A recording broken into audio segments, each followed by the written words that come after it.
Hello दोस्तों, तो आज की इस वीडियो में मैं आप लोगों के लिए Tale of Fighting God anime के 2 एपिसोड्स को एक्सप्लेन करने वाला हूँ। तो जैसा कि अब तक की कहानी में हम लोगों ने देख लिया कि यहाँ पर ग्रैंडपा डेव पूरी की पूरी यान किंगडम की आर्मी को अकेले ही रोकने की कोशिश कर रहा था। साथ ही साथ हमें उनकी बैक स्टोरी भी जानने को मिलती है, जहाँ नेशन मास्टर उससे पेंटिंग सेज के नाम से जानते थे और साथ ही साथ वो उन्हें बहुत ही अच्छे से एडमायर करते थे, क्योंकि पेंटिंग सेज वाकई में काफी ज्यादा ताकतवर था। उसने अपने 18 लेयर हेल पेंटिंग का इस्तेमाल करते हुए यहाँ पर मिलियंस ऑफ यान किंगडम के सोल्जर्स को जान से मार डाला। लेकिन नेशन मास्टर अपनी आर्मी को उस पेंटिंग से निकलने का सोल्यूशन बता देते हैं, जिस टेक्निक का इस्तेमाल करते हुए मास्टर जियान अपने सारे के सारे सोल्जर्स को 18 हेल पेंटिंग से निकालकर बाहर ले गया। जबकि सिर्फ यही नहीं बल्कि नेशन मास्टर ने 3 मिलियन सोल्जर की एक और सीक्रेट आर्मी भी तेजी के साथ ज़ोंगलोंग ड्रैगन सिटी की तरफ रवाना कर दी थी, जिसके बारे में ग्रैनी सी को मालूम हो चुका था और वो जल्द से जल्द इस बारे में विलेज चीफ को भी रिपोर्ट कर देना चाहती थी। दूसरी तरफ हम देखते हैं कि विलेज चीफ बाकी के सारे ग्रैंडपास के साथ मिलकर यहाँ सिटी गेट पर यान किंगडम की आर्मी का इंतजार कर रहा था, ताकि वो उन्हें सिटी गेट पर अंधेरा होने तक रोक सके, क्योंकि अंधेरा होने के बाद वो यहाँ पर यान किंगडम को पूरी तरीके से खत्म कर पाएंगे।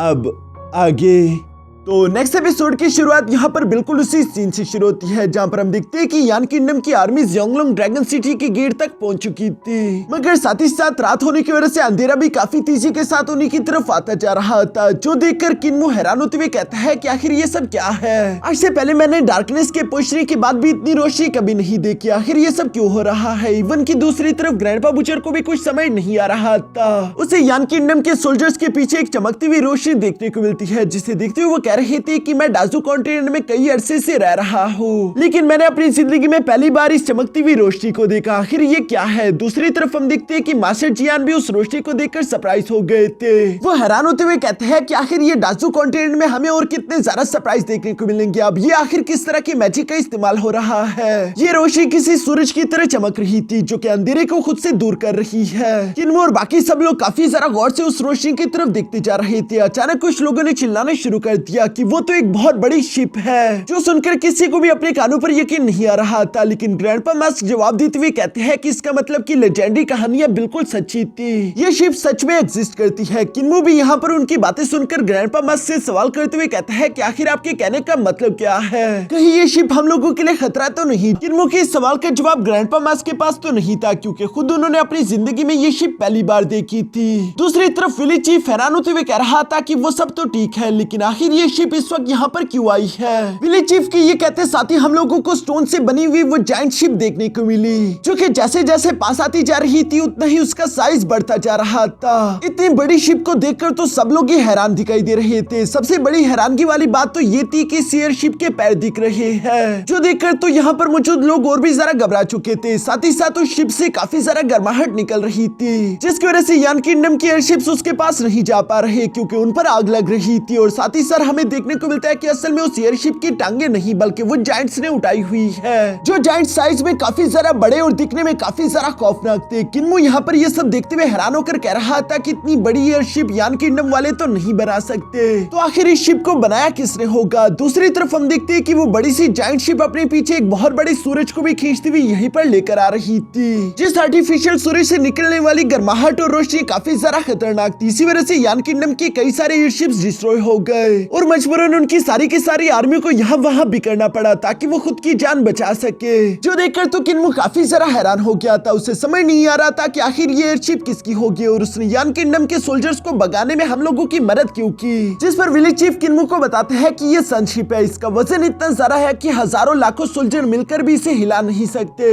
लेजेंडरी कहानियों में ऐसा कहा जाता है कि सनशिप के टोटल 24 पैर है। मैं भी इस बात को सच समझता रहा, लेकिन चूंकि आज मैं इसे खुद अपनी आंखों से देख चुका हूँ, तो मैं समझ गया कि असल में उसके पैर नहीं बल्कि 12 जायंट्स ने उसे उठाकर रखा हुआ है। जो सुनकर किन्मो यहाँ पर उस जायंट शिप के साथ बंधे हुए उस सूरज के बारे में भी सवाल करता है कि आखिर वो बड़ा सा सूरज क्या है। इस पर ग्रैंडपा म्यूट इशारों से बाकी सब लोगों को कुछ बताते हैं, जिस पर ग्रैंडपा माँ जवाब देते हुए कह रहे थे कि हाँ, तुमने बिल्कुल सही कहा, ये कोई सूरज नहीं बल्कि एक बहुत ही कीमती ट्रेजर है, जिसका इस्तेमाल करते हुए डार्कनेस और डीमंस को दूर रखा जाता है। इस चमकते हुए सूरज जैसे ट्रेजर को खुद गॉड्स ने डाजू कॉन्टिनेंट में अंधेरे के आने से पहले पहले बनाया था। जो सुनकर तो किन्मो और भी जरा हैरान होते हुए कहता है कि इसका मतलब ये बड़े बड़े जायंट्स जिन्होंने इस शिप को उठाकर रखा है ये भी जरूर डासू कॉन्टिनेंट के एंशिएंट टाइम से बिलोंग करते होंगे। यहाँ जब किन्मो ये सब कह रहा था तो दूसरी तरफ हम देखते हैं कि उन जायंट्स ने यहाँ पर यान किंगडम की आर्मी का काफी बुरा हश्र कर दिया, क्योंकि उनकी बॉडी से काफी जरा गर्माहट निकल रही थी। और यहाँ यान किंगडम की आर्मी ने जब सनशिप से पंगा लेने की गलती कर दी तो ये उन्हें और भी जरा महंगा पड़ गया, क्योंकि दूसरी तरफ उन जायंट्स के फूक ही काफी जरा खतरनाक थे। वो सिर्फ फूक मारती वहाँ पर मौजूद सारे के सारे फ्लाइंग शिप्स को आग लगा रहे थे, जिसे मास्टर जियान और जनरल युआन ने अपने सोल्जर्स का इस्तेमाल करते हुए बुझाने की कोशिश करी, लेकिन उन लोगों का पानी कम पड़ रहा था। और यहाँ पर लगातार अपने सोल्जर्स को जलता हुआ देखकर मास्टर जियान के पास दूसरा कोई रास्ता नहीं बचता।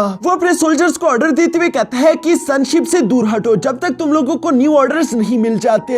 मास्टर जियान की ये बात सुनते ही वहाँ पर मौजूद यान किंगडम के जितने बचे हुए सोल्जर्स थे वो फौरन के फौरन सनशिप से दूर जाने लगे। दूसरी तरफ दूर यहाँ यान किंगडम में मौजूद मास्टर गुली ने भी ये सब देख लिया था और वो झटका खाते हुए कहते हैं कि ये क्या है, ये सब कैसे मुमकिन है। ऐसा लग रहा है जैसे कि कोई छोटी सी चूंटी एक बड़े से पहाड़ का मुकाबला कर रही हो। इस तरह तो हमारे सोल्जर कभी भी उस बड़ी सी जायंट शिप को नहीं हरा सकते और हम लोग कभी भी इस जंग को नहीं जीत पाएंगे। अब हम क्या करें। दूसरी तरफ हम देखते हैं कि नेशन मास्टर भी ये सब होता हुआ देख रहा था और उसने लेजेंडरी कहानियों में सनशिप के बारे में सुना था, जिसे देखते हुए वो कहता है कि आज इस सनशिप के सूरज को चमकता हुआ अपनी आंखों के सामने देखकर मैं ये बता सकता हूँ कि ये सनशिप वाकई में काफी एक्स्ट्रा ऑर्डिनरी है, जिसे अंधेरे से पहले डासू कॉन्टिनेंट पर मौजूद रहने वाले गॉड्स ने मिलकर बनाया था। और इस एयरशिप के ऑरा को महसूस करते हुए मैं बता सकता हूँ कि उस एयरशिप पर एक गॉड इस वक्त भी मौजूद है। पीछे की तरफ किन्मो ने भी यहाँ पर यही सेम चीज महसूस कर ली थी कि कोई ना कोई तो सनशिप के ऊपर मौजूद है, जिसके बारे में विलेज चीफ किन्मो को बताते हैं कि कहानियों में ऐसा मैंने सुना है कि गॉड्स का एक ग्रुप हुआ करता था जिनके पास ही सिर्फ इतनी पावर थी कि वो इस ट्रेजर वाले सूरज को चमका सके। उस ग्रुप को लोग सन पीपल कहकर पुकारते थे और जो गॉड इस सूरज को इस वक्त चमका रहा है उसे सन गार्डियन के नाम से सब लोग जानते हैं। जो सुनकर तो किन्मो के मन में एक और सवाल आया कि डासू कॉन्टिनेंट से तो सारे के सारे गॉड्स जा चुके थे, तो आखिर ये गॉड यहाँ पर कैसे रह गया और ये पहले कहाँ गायब था। अचानक से ये डासू कॉन्टिनेंट में यान किंगडम की आर्मी से हम लोगों को प्रोटेक्ट करने के लिए यहाँ पर क्यों आ गया।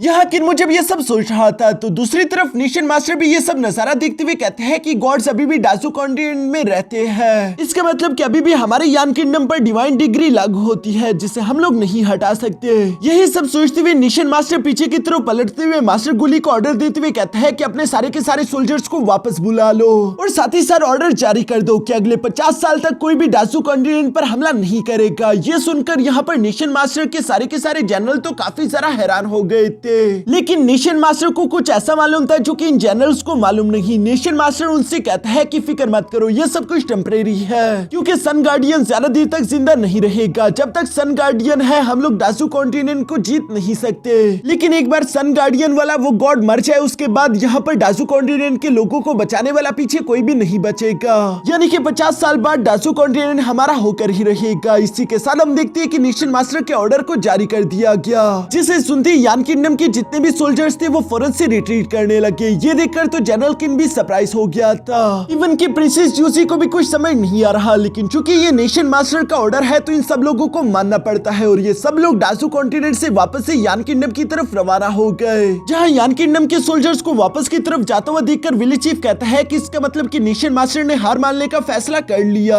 अब हमें यहाँ पर मौजूद ड्रैगन पिलर्स को डिस्ट्रॉय करने की कोई जरूरत नहीं, बुचर अपने ब्लेड इंटेंट को वापस ले लो। जो सुनकर ग्रैंडपा बुचर मुस्कुराते हुए बिल्कुल ऐसे ही करते हैं। साथ ही साथ वो अफसोस के साथ कह रहे थे कि वैसे मुझे काफी ज्यादा अफसोस होगा कि मैं दुनिया के दो सबसे ज्यादा बेस्ट सोर्समैन को आपस में फाइट करता हुआ नहीं देख पाया, लेकिन कोई बात नहीं। ये कहते साथ ही वो फौरन से अपने ब्लेड्स को बाहर की तरफ निकालते हुए कहता है कि क्यों ना हम इस सनशिप पर हमला करते हुए वहाँ पर मौजूद गॉड से फाइट करें, ये बहुत ही मजेदार होगा। यहाँ पर ग्रैंडपा बुचर को इस तरह पागल वाली बातें करता हुआ देखकर ग्रैंडपा जिया और ग्रैंडपा म्यूट तो फौरन उसे पकड़ते हुए कहते हैं कि क्या तुम पागल हो चुके हो? अगर तुमने उस सनशिप पर जाने की गलती की तो तुम्हारी ये बाकी की बॉडी भी नहीं बचेगी। ये सीन वाकई में काफी फनी लग रहा था। दूसरी तरफ विलेज चीफ यहाँ पर किन्मो को बताता है कि मुझे ग्रैनी सी को बताना होगा कि दुश्मनों ने हार मान ली है, सब कुछ नॉर्मल हो गया, तुम यहीं पर मेरा इंतजार करो। जो सुनकर किन्मो बिल्कुल ऐसे ही करता है, बल्कि वो सनशिप की तरफ देखते हुए कह रहा था कि आखिर एंशिएंट टाइम्स का एरा पता नहीं कैसा होगा, क्योंकि कोई स्टोन से बनी हुई इतनी बड़ी सी एयरशिप को कैसे बना सकता है। साथ ही साथ इन लोगों ने तो सूरज जैसे एक आर्टिफैक्ट को भी बना दिया। ये वाकई में कमाल का है। किन्मो भी यहाँ पर ये सब कह ही रहा था, तभी अचानक उसके लॉकेट ने काफी तेजी के साथ चमकना शुरू कर दिया, जिसकी वजह से सन गार्डियन की नजर किन्मो की लॉकेट पर पड़ जाती है। इसलिए वो यहाँ पर अपने एयरशिप को लेकर धीरे से किन्मो की तरफ बढ़ते हुए कह रही थी कि तुम्हारा ये जेड पेडेंट ये बहुत ही अजीब है, साथ ही साथ इससे निकलने वाला ऑरा काफी ज्यादा एक्स्ट्रा ऑर्डिनरी है। यहाँ सन गार्डियन को अपने सामने देखकर तो किन्मो हैरान होते हुए कह रहा था कि ये सन गार्डियन गॉड तो काफी ज्यादा लंबा है, मगर साथ ही साथ वो सन गार्डियन से सवाल करते हुए कहता है कि क्या आपने मेरे जेड पेडेंट को पहचान लिया, इसके बारे में क्या आप मुझे कुछ बता सकते हो। जो सुनकर वो सन गार्डियन यहाँ अपनी सनशिप पर मौजूद खुद के ग्रैंडपा से कहती है कि ग्रैंडपा क्या आप इस लड़की को ऊपर ले आओगे ताकि मैं इससे बात कर सकूं। सन गार्डियन की ये बात सुनकर वहीं पर मौजूद एक जायंट ग्रैंडपा यहाँ पर मौजूद नीचे के जायंट्स को ऑर्डर देते हुए कहता है कि इस लड़के को ऊपर की तरफ ले आओ। जो सुनकर वो जायंट बिल्कुल ऐसे ही करता है। उसने अपना हाथ यहाँ किन्मो के सामने रख दिया था, जिस पर किन्मो जंप करते हुए फौरन से सनशिप की तरफ बढ़ने लगा। ये देखकर ग्रैंडपा बुचर को तो काफी जरा गुस्सा रहा था कि आखिर इन लोगों की हिम्मत कैसी हुई। लगता है कि ये लोग मरना चाहते हैं, जो कि ये लोग मेरे विलेज के बच्चे को चुरा रहे हैं। मगर विलेज चीफ यहाँ पर ग्रैंडपा बुचर से कहता है कि शांत हो जाओ, वो लोग किन्मो को नुकसान नहीं पहुंचाना चाहते। विलेज चीफ की बात बिल्कुल सही थी। दूसरी तरफ हम देखते हैं कि वो जायंट यहाँ पर किन्मो को अपने सनशिप के ऊपर ले आते हैं। जहाँ शिप के ऊपर आते ही किन्मो देखता है कि सन गार्डियन ने अपने आसपास दो पिलर्स को पकड़ कर रखा हुआ था, और जैसे ही सन गार्डियन ने उन दोनों पिलर्स को छोड़ दिया तो उसकी बॉडी श्रिंक होने लगी, जिससे किन्मो को समझ आ जाता है कि सन गार्डियन को अपनी ताकत इसी दोनों पिलर्स से मिलती है। और सिर्फ यही नहीं, बल्कि हमें जानने को मिलता है कि सन गार्डियन तो असल में एक लड़की है जो कि किन्मो की ही एज की थी, जिसे देखकर किन्मो हैरान होते हुए कह रहा था कि क्या ये छोटी सी बच्ची सन गार्डियन है, और आखिर ये लड़की इतनी ज्यादा थकी हुई क्यों दिखाई दे रही है। किन्मो की ये बात बिल्कुल सच थी। वो लड़की इस वक्त बहुत ही ज्यादा तकलीफ में है, जो कि अपने पैरों को लावा से बाहर निकाल रही थी। इस प्रोसेस में उसे बहुत ही ज्यादा पेन हो रहा था। किन्मो यहाँ पर ये सब अपनी आंखों के सामने देखकर कहता है कि सनशिप वाकई में काफी ज्यादा अजीब है। तभी अचानक वो क्यूट सी लड़की यहाँ पर किन्मो को देखकर उसे अपनी तरफ आने को इशारा करती है, जो सुनकर किन्मो बिल्कुल ऐसे ही करने लगा। वो यहाँ बिना डरे उन सारे के सारे जायंट्स के बीच में से गुजरते हुए धीरे धीरे उसी लड़की की तरफ आने लगता है। जहाँ किन्यू जब उस लड़की के पास पहुंचा तो हम देखते हैं कि यहाँ वो लड़की अपने ग्रैंडपा से किसी और लैंग्वेज में बात कर रही थी, जिस लैंग्वेज को किन्मो नहीं समझ पा रहा था। इसलिए वो सवाल करते हुए कहता है कि आखिर ये कौन सी जबान है, क्या तुम सब लोग गॉड्स हो, क्योंकि तुम लोगों ने तो यान किंगडम की आर्मी के छक्के छुड़ा दिए। वो लोग दुम दबाकर यहाँ से भाग गए सिर्फ तुम लोगों की वजह से।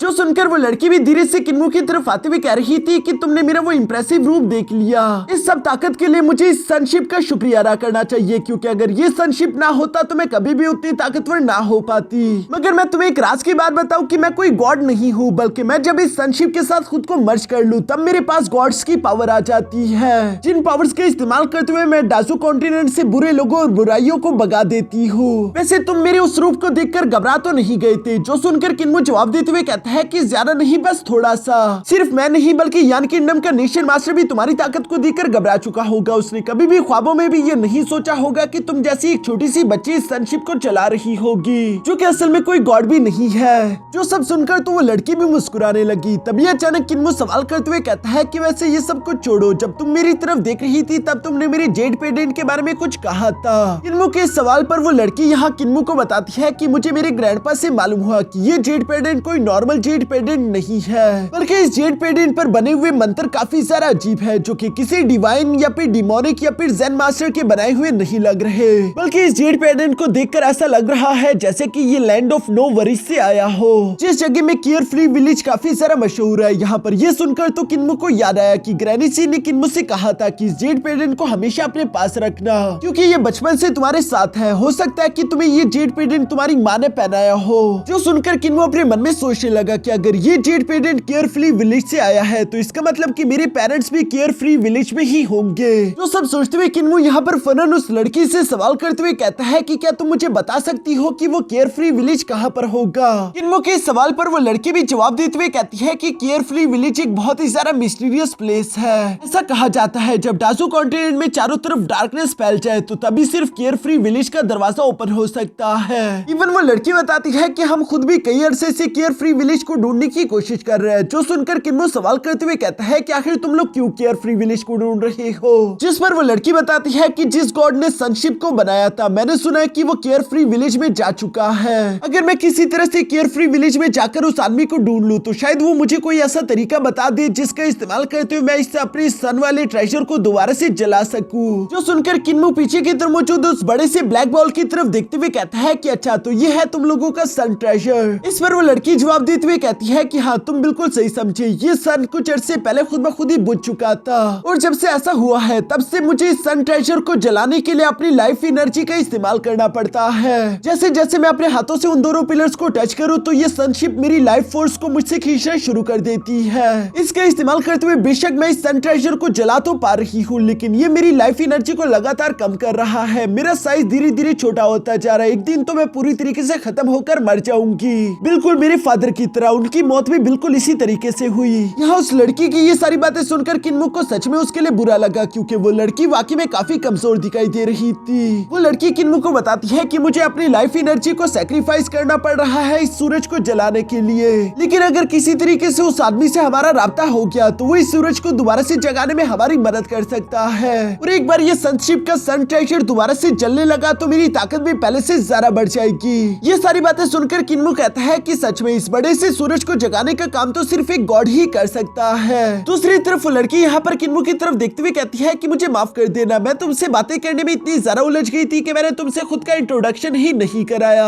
वैसे मेरा नाम है यानजिंग। जो सुनकर दूसरी तरफ किन्मू भी खुद का नाम बताता है। साथ ही साथ वो यानजिंग से कहता है कि तुम्हारा नाम काफी प्यारा है। जिस पर यानजिंग मुस्कुराती हुई कहती है कि हाँ ये नाम मेरे पेरेंट्स ने रखा था, इसका मतलब बनता है बहुत सारी आग, क्योंकि जब मैं पैदा हुई थी तो मेरी बॉडी में बहुत सारी फ्लेम एनर्जी थी और मेरी फ्लेम एनर्जी को देखकर हमारे क्लैन लीडर अक्सर कहा करती थी कि मैं ही सूरज को दोबारा से जगाने में कामयाब होंगी, मगर मैं अब तक ऐसा नहीं कर पाई हूँ। मुझसे पहले अब तक जिन लोगों ने भी सनशिप को चलाने की कोशिश की है वो सबके सब मारे गए हैं और मुझे लगता है कि सूरज को जलाने से पहले कहीं मेरा भी अंजाम वही ना हो जाए। किन्मू यहाँ पर उस लड़की की ये सारी बातें सुनकर सवाल करते हुए कहता है कि यानजिंग मुझे समझ नहीं आ रहा कि आखिर तुम इस सनशिप को चलाती ही क्यों हो। जिस पर यानजिंग जवाब देते हुए कहती है क्योंकि मैं सन गार्डियन हूँ और हमारे सन पीपल में से सन गार्डियन को इसीलिए चूज किया जाता है ताकि वो सनशिप को चला सके। सिर्फ सन गार्डियन ही इस शिप को चलाते हुए सूरज को दोबारा से जगा सकते हैं। जिस सूरज का इस्तेमाल करते हुए हम लोगों ने डासू कॉन्टिनेंट को बाहर के लोगों और साथ ही साथ डीमन से बचाकर रखा हुआ है, यही सन गार्डियन के नाते मेरी जिम्मेदारी है। किन्मू उसकी बातें सुनकर सवाल करते हुए कहता है कि आखिर ये सन गार्डियन की जिम्मेदारी तुम लोगों के कंधों पर किसने डाली, कहीं ये काम गॉड्स ने तो नहीं किया। जिस पर यानजिंग जवाब देते हुए कहती है कि मैं वो नहीं जानती, बस सिर्फ इतना ही जानती हूँ कि अब हमारे सन पीपल्स में कोई भी गॉड मौजूद नहीं रहा।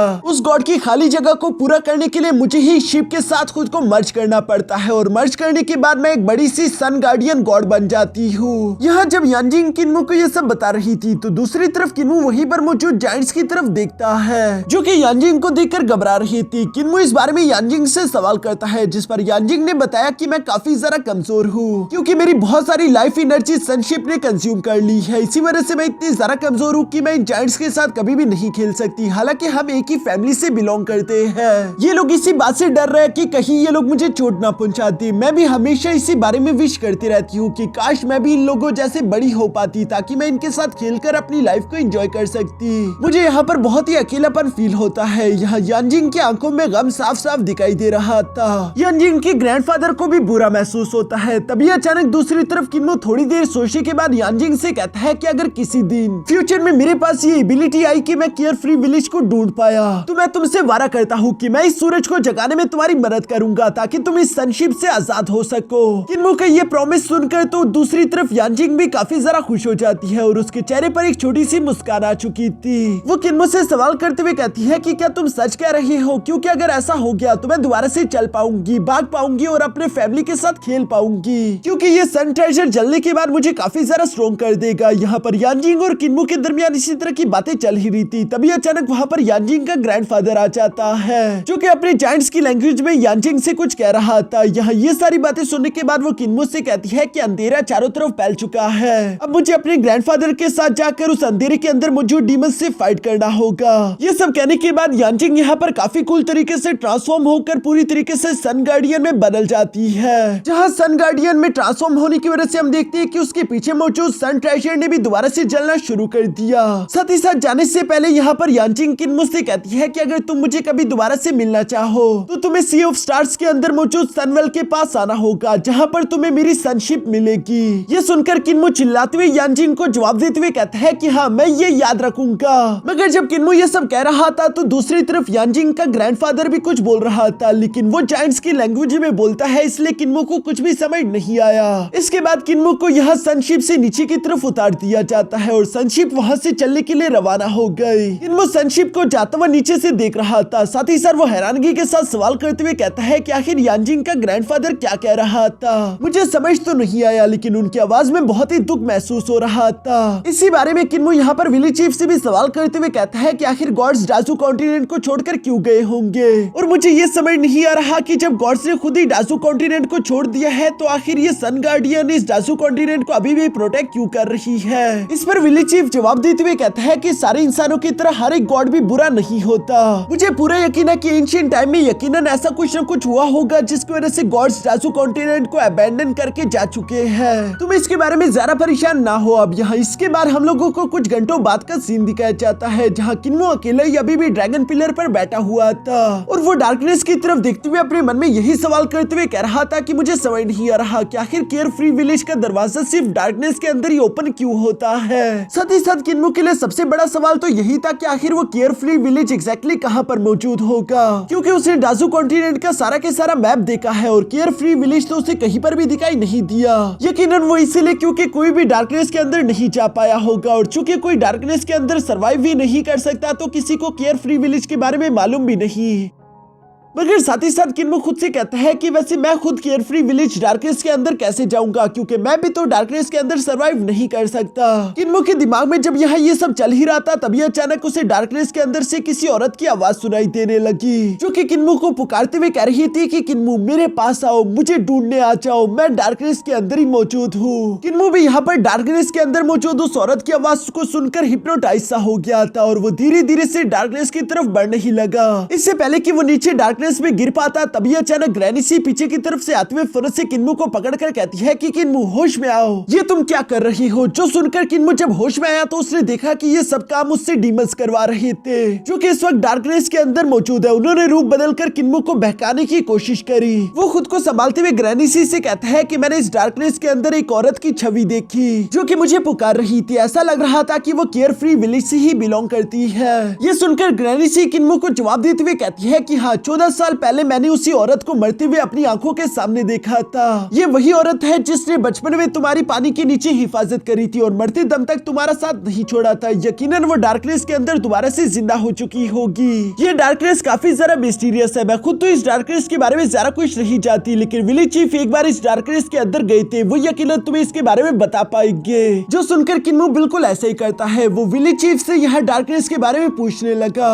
जिस पर विलेज चीफ बताते हैं कि आज से 400 साल पहले मैं डाजू कॉन्टिनेंट में आया था। तब के टाइम मेरे हालात काफी ज्यादा बुरे थे। मैं इतना ज्यादा डिप्रेशन में था कि मैं मरना चाहता था। मैंने मरने की कई सारी कोशिशें की, लेकिन मुझे हर बार बचा लिया गया। मगर एक दिन जब मैं मरने के लिए डार्कनेस के अंदर कूद गया, मैं वहाँ डार्कनेस के अंदर मौजूद डीमंस पर चिल्ला रहा था कि वो आकर मेरी जान ले ले। जो सब सुनकर ग्रैंडपा मस्क मुस्कुराते हुए कहते हैं, फिर भी आप इतने ज्यादा ताकतवर थे कि वो डीमंस भी आपको जान से नहीं मार पाए। जिस पर विलेज चीफ मुस्कुराकर जवाब देते हुए कहते हैं कि हाँ, तुमने सही कहा, लेकिन वो डार्कनेस बहुत ही ज्यादा अजीब जगह थी, क्योंकि जैसे जैसे मैं उस डार्कनेस के अंदर गहराई में बढ़ता गया, अचानक से मैं एक ऐसी जगह पर पहुंच चुका था जहां पर वो सारी की सारी डार्कनेस कई सारे लेयर में बढ़ चुकी थी। हर एक लेयर में मुझे एक अलग ही दुनिया दिखाई दे रही थी। ऐसा लग रहा था जैसे कि कई सारी दुनिया एक दूसरे के साथ मर्ज हो चुकी हो। जो सुनकर ग्रैंडपा या विलेज चीफ से सवाल करते हुए पूछते हैं कि क्या आप वो सीन थोड़ा और क्लियरली बता सकते हैं। जिस पर विलेज चीफ बताता है कि हाँ, वो नजारा काफी ज्यादा अजीब था। मुझे अपने सामने कई सारे ट्विस्टेड शैडोज दिखाई दे रहे थे, जो शैडोज यकीनन कई बड़े बड़े डीमंस है। मैं उन्हें क्लियरली देख पा रहा था। उनमें से कई सारे डीमंस तो इतने ज्यादा ताकतवर थे कि वो पावर लेवल में मुझसे भी आगे होंगे।